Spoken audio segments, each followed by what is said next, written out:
watching television and seeing what was happening in Charlottesville, it broke my heart.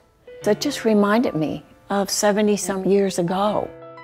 It frightens me because I've seen how these things just build and build to something awful. I was only 4 years old when the Netherlands was invaded.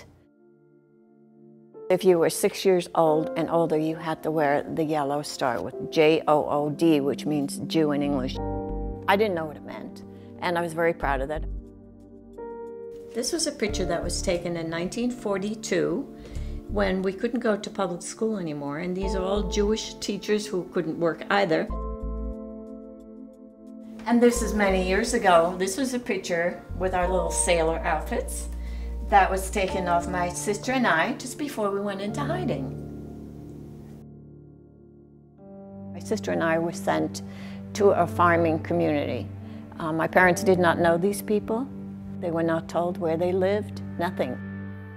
That very first evening, this couple sat me down and they told me that our story was going to be that we were bombed out of our city. There was tremendous fear as a child, not fully understanding, and I prayed every night that I would live one more day. Right after Christmas in 1944, they thought we were discovered, and we were immediately moved to another family in another village. But it was also the hunger winter in the Netherlands. There was no food. Everyone was so hungry, we were eating Dutch bulbs. And people had said, don't eat the tulip bulbs because they're toxic, but no one seemed to die. So we continued. We survived on that. It was 3 years. We were told our parents survived. And I remember that day, we went back to the farm to wait for my parents. They came stood in the doorway, this couple, I didn't know who they were. Everyone was waiting for their relatives to come back from wherever they were, and that's when we started to hear the stories of the concentration camps and all the things that had happened. This picture here is a picture of my family members, immediate family members who perished.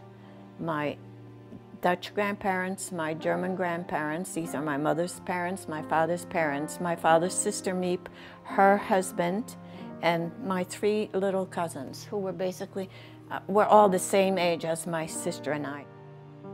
19 trains went from the Netherlands to Sobibor. And everyone in this particular concentration camp did not live out the day. They were immediately gassed.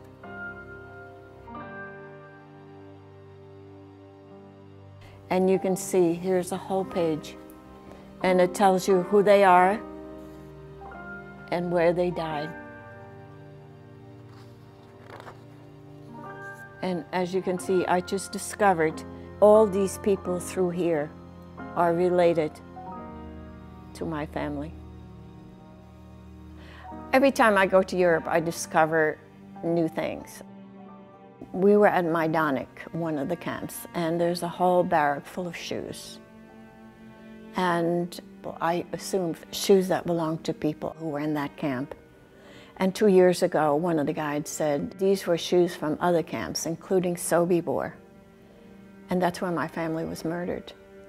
And I just got so upset, and I start to cry when I think about it, because I suddenly realized I could be looking at their shoes.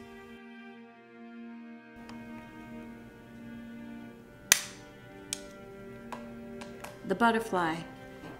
For 7 weeks I've lived in here, penned up inside this ghetto.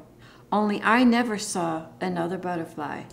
That butterfly was the last one. Butterflies don't live in here, in the ghetto. I think it's very important. It was a time in history which millions of people died, and only because of their religion. And it's also the other side of the story is how many people cared and were willing to risk their lives to save Jews and anyone else. And I think that at this time, I think it's so important for people to hear the stories and how people cared. I wouldn't be here today if people didn't care to save my sister and I. I think the greatest gift that was given to me was to be alive, to live.